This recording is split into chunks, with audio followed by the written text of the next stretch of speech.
할렐루야. 자, 우리 예배 참석하신 성도님들을 축복하며 인사하도록 하겠습니다. 이렇게 한번 인사해 보세요. 옆에 계신 분에게 실수해도 괜찮습니다. 실수보다 하나님의 사랑이 더 커요. 이렇게 시작.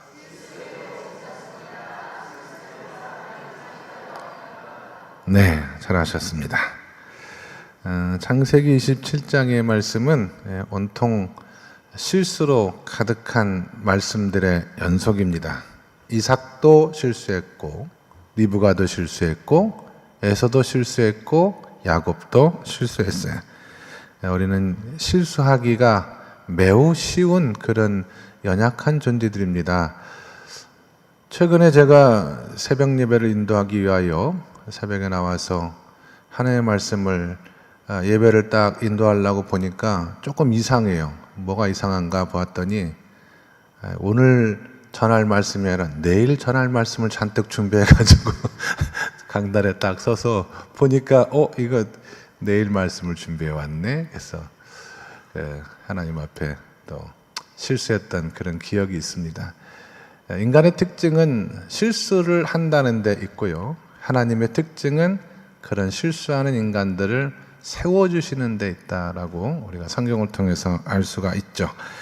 믿음의 조상이라고 일컬어지는 사람들도 끝까지 하나님의 약속을 신뢰하지 못하고 불신앙적인 모습 가운데 실수하는 모습을 통해서 우리는 무엇을 배울 수 있을까, 이 저녁에 한번 생각해 보도록 하겠습니다. 여러분 27장 1절의 말씀을 같이 한번 읽도록 하겠습니다. 1절 시작. 이삭이 나이가 많아 눈이 어두워 잘 보지 못하더니 맏아들 에서를 불러 이르되 내 아들아 하매 그가 이르되 내가 여기 있나이다 하니. 아멘. 이삭이 나이가 많아서 눈이 어두워졌습니다. 사람이 나이가 많아 육신이 연약해지고 앞이 잘 보이지 않으면 마음도 연약해지는 것 같아요. 불안한 마음에 두려움에 사로잡혀 불신앙적인 모습을 보일 때가 있습니다. 이삭도 예외는 아니었습니다. 하나님께서 주신 약속의 말씀보다는 현실에 더 민감해지기 시작했고, 그래서 믿음보다 인간적인 생각을 앞세우기 시작했는데, 이삭이 했던 가장 큰 실수는 에서를 따로 불러 세웠다라고 하는 것입니다. 그것은 에서를 장자로 축복하겠다라고 하는 의미예요. 하나님의 뜻을 거슬려 에서를 장자로 택하고자 하는, 하나님의 뜻이 에서가 아닌 야곱에 있다라고 하는 것을 알죠. 복중에 두 국민이 있는데 큰 자가 작은 자를 섬기겠다라는 말씀을 이미 들어 알고 있었습니다마는 이삭은 에서를 더 사랑했습니다. 그래서 야곱에게 장자의 복을 주고 싶은 마음이 없었어요. 그래서 몰래 에서를 따로 부르죠.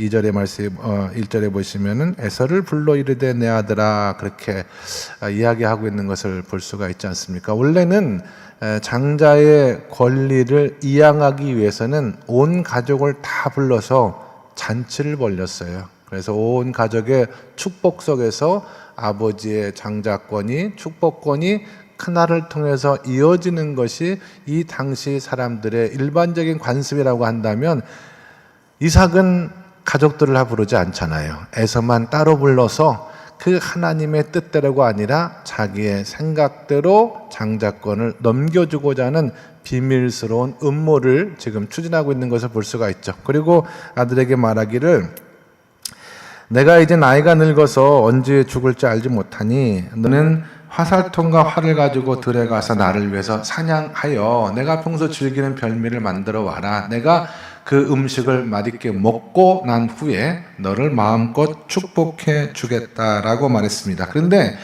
이 이야기를, 이 은밀하고 비밀한 이야기를 누가 들었느냐? 리브가가 다 듣고 있었다라고 하는 것입니다. 여자들은 남의 이야기에 대한 관심이 매우 큽니다.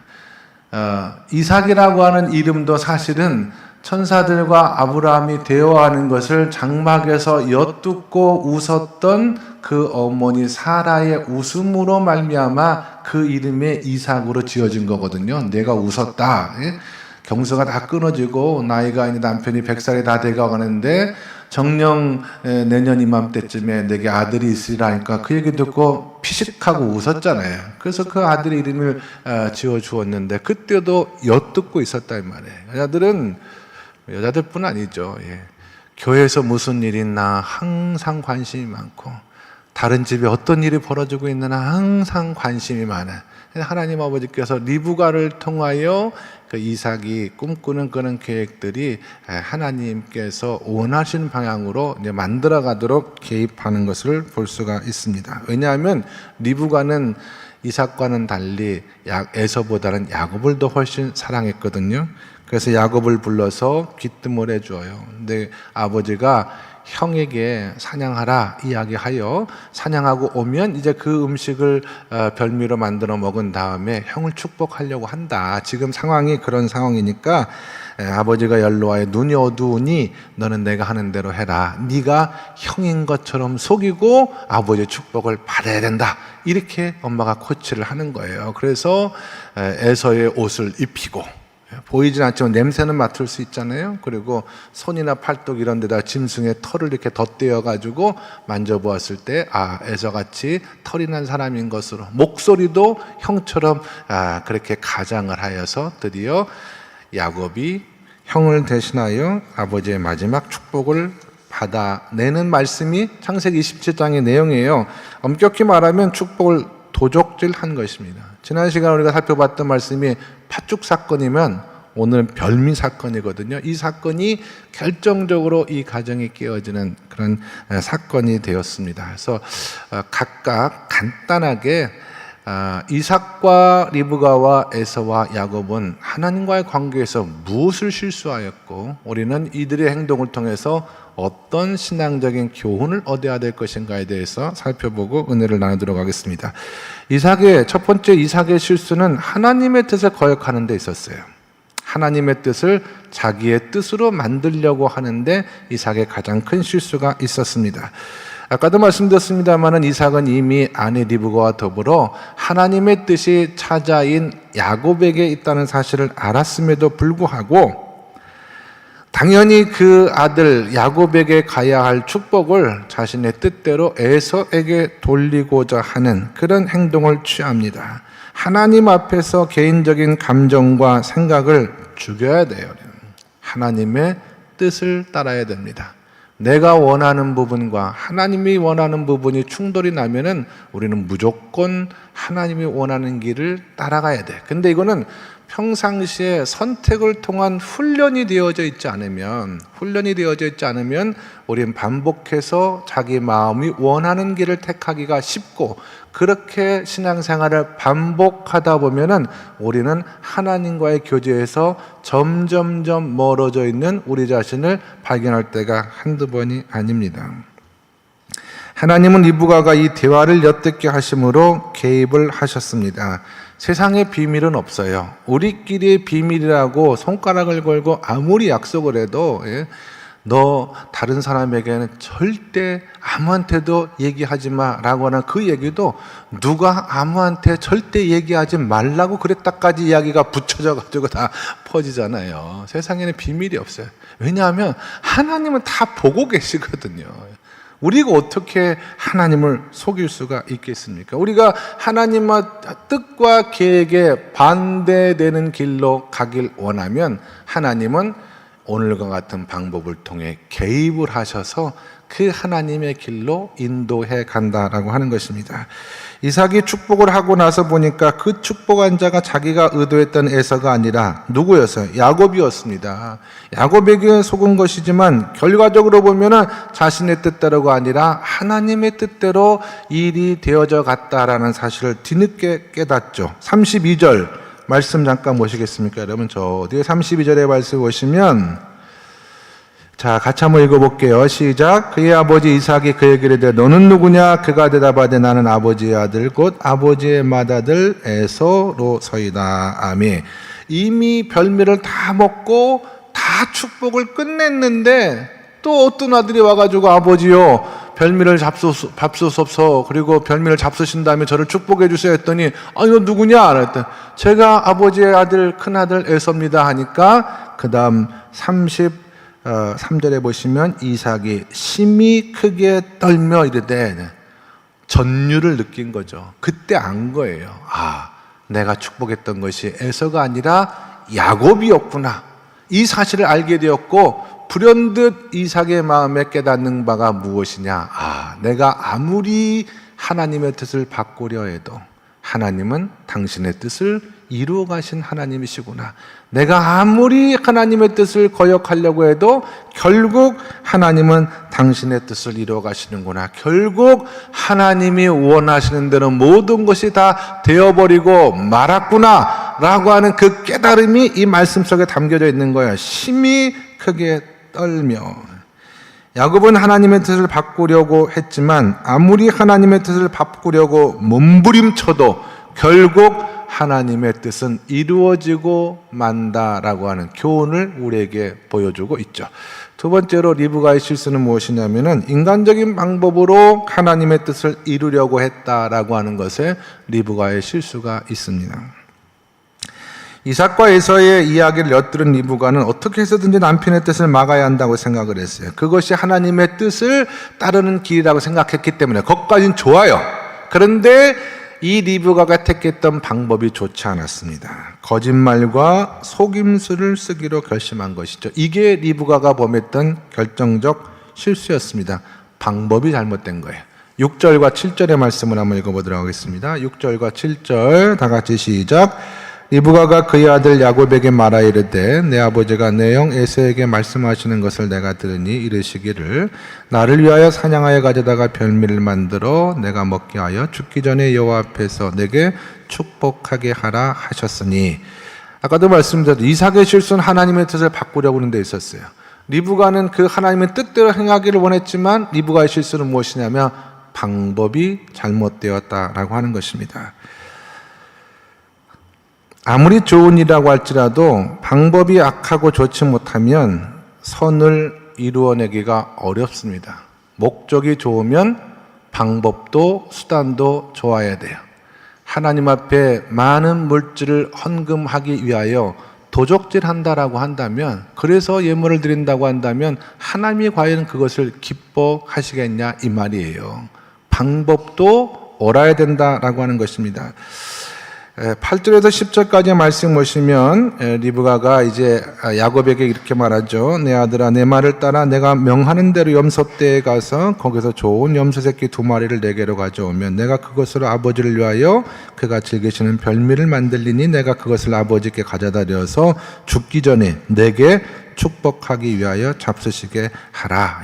이렇게 이야기를 합니다. 사실은 우리도 이런 유혹 앞에 설 때가 꽤 많이 있어요. 근데 사도 바울은 로마서 12장 21절에서 말씀하시기를 악에게 지지 말고 악을 선으로 갚으라.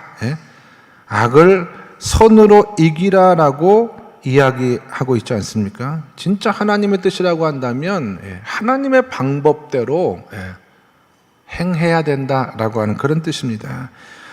그 길이, 악을 선으로 이기려고 하는 길이 쉽지 않죠.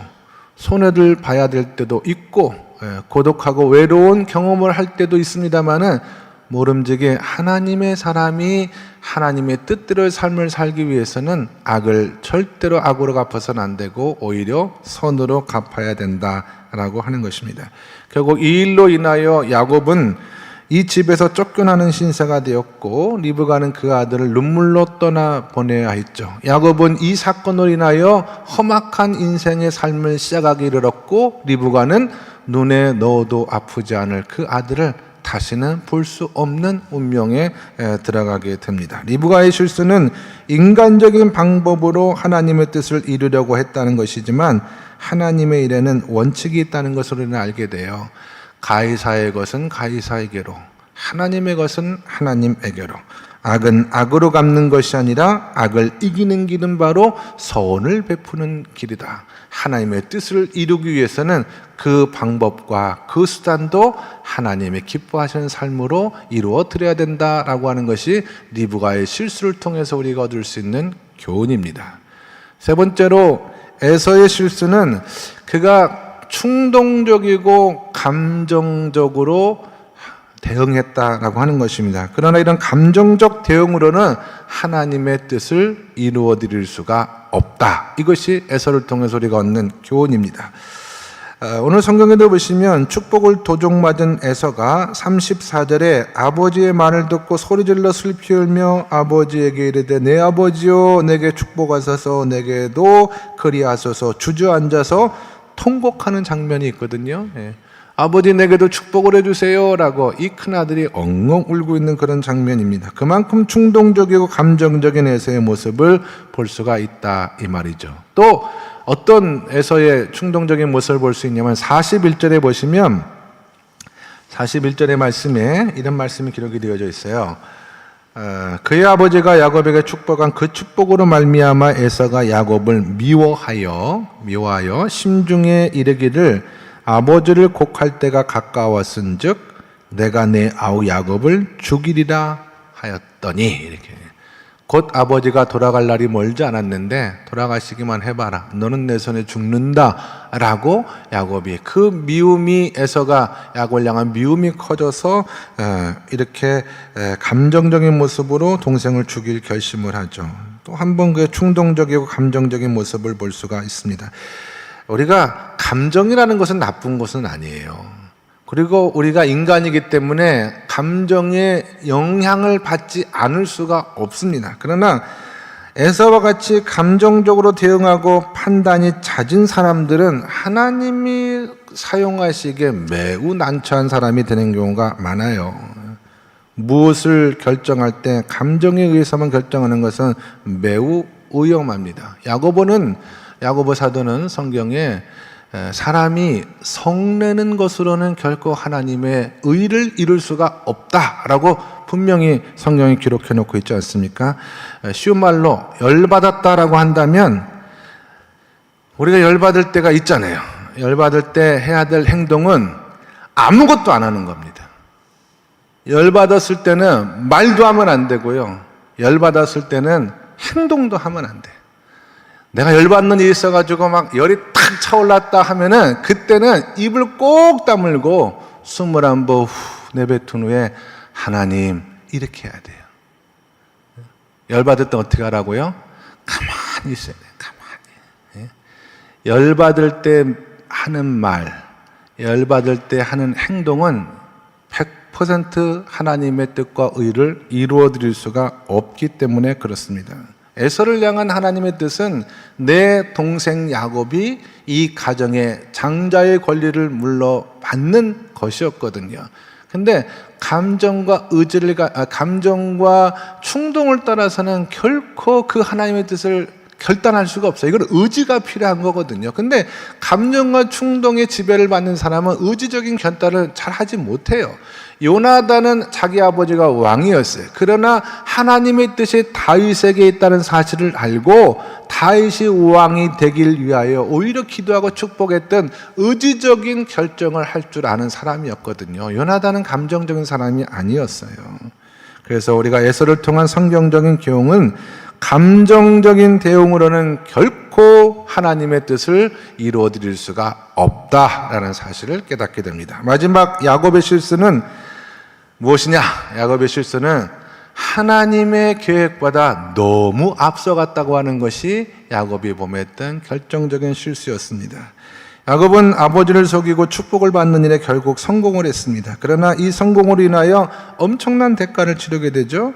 여기서 야곱을 통해서 하나님의 뜻을 앞선다라고 하는 것은 결국은 손해가 된다는 사실을 우리가 깨달아야 돼.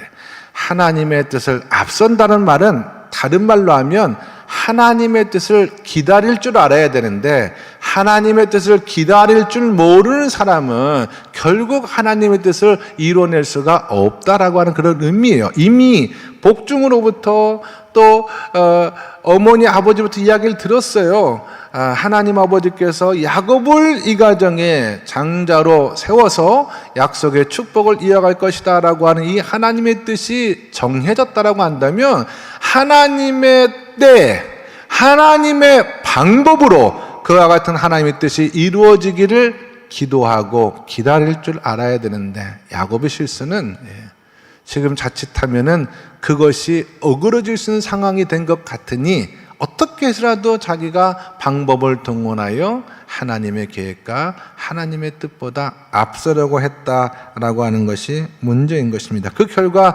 자기 자신의 삶도 어그러지기 시작하였고 온 가족도 아픔 가운데 들어가지 않습니까? 그래서 우리가 때때로 신앙생활하면서 조금은 답답한 것 같아도 기다릴 때는 기다릴 줄 알아야 되는 줄로 믿습니다. 여러분, 오늘 설교를 다 마치고 돌아가실 때 다 있더라도 이 한 말씀은 꼭 건져서 가세요. 어떤 말씀이냐? 우리가 서두르면 이스마엘이 되고 그러나 기다리면 이삭이 된다라고 하는 이 말씀은 꼭 기억하시기 바라요. 우리가 뭔가를 결정을 할 때, 조급한 마음에 결정을 할 때, 내가 서두르면 이스마엘이 되지만 기다리면 이삭이 된다. 이 말씀을 꼭 기억하시고 하나님의 뜻, 하나님의 때, 하나님의 방법이 내 삶을 통해서 어떻게 역사할 것인가에 대해서 좀 더 우리가 우리의 생각을 잠시 내려놓을 줄 알고 그 하나님의 때를 기다릴 줄 아는 하나님의 백성이 되실 수 있기를 간절히 바랍니다. 감사한 것은 야곱은 험악한 인생을 살며 성경 쭉 뒤에 가서 보면은 이 교훈을 마음속에 새겼던 것 같아요. 그래서 나중에는 그 인격과 삶이 완전히 변화되어 하나님의 때 하나님의 방법을 구할 줄 아는 사람으로 변화가 되었다라고 하는 것입니다. 말씀의 결론을 맺도록 하겠습니다. 여러분, 실수는 누구나 다 할 수 있습니다. 그러나 우리는 그 실수를 통해서 무엇을 배워야 되느냐? 하나님의 교훈을 배워야 될 줄 압니다. 이것을 일컬어서 우리는 은혜라고 말해요. 왜 은혜냐? 우리는 실수하고 연약하고 때로는 하나님을 배신하고 하나님을 모른다라고 하나님을 부인하는 자리에까지 나아갔음에도 불구하고 여전히 하나님은 그런 나를 사랑하시고 그런 나를 들어서 하나님의 거룩한 사역 가운데 쓰임받도록 인도해 주셨다라고 하는 그런 생각을 하게 되면 우리가 하나님의 은혜를 감사하지 않을 수가 없는 거죠. 실수하는 이삭과 리브가, 그리고 하나님의 뜻과는 전혀 상관없는 삶을 추구했던 에서와 야곱의 삶의 모습에도 불구하고 그들을 하나님께서 은혜 가운데 인도해 주신 장면의 말씀을 읽을 때마다 감동이 되지 않을 수가 없잖아요.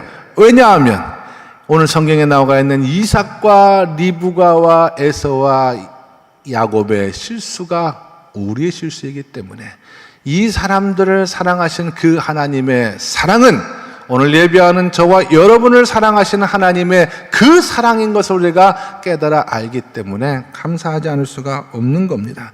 하나님은 결코 저와 여러분을 포기하지 않습니다. 그리고 우리 연약함을 아심에도 불구하고 영광스러운 하나님의 교회와 사명을 위해서 직분도 주시고 그 사명을 감당할 수 있는 지혜와 힘도 주시고 은혜도 주시기 때문에 할 수 있는 한 우리에게 주어진 모든 시간과 삶의 모든 에너지를 하나님과 교회를 위해서 아름답게 드리며 살아가실 수 있는 저와 여러분 모두가 다 될 수 있기를 예수 그리스도의 이름으로 간절히 축원합니다. 기도하겠습니다. 하나님, 실수 가운데서도 하나님께서 사랑하셔서 그 삶을 고치고 새롭게 인도해 주시는 이야기를 창세기를 통해서 깨닫고 은혜를 받습니다. 이삭을 사랑하시고 리브가를 사랑하시고 에서와 야곱의 그 실수에도 불구하고 그들의 삶을 새롭게 인도하신 하나님, 오늘 예배하는 우리의 모두의 삶도 사랑해 주시고 우리 연약과 부족에도 불구하고 우리의 삶을 하나님의 거룩한 자녀의 삶으로 인도함 받을 수 있도록 인도해 주시옵소서.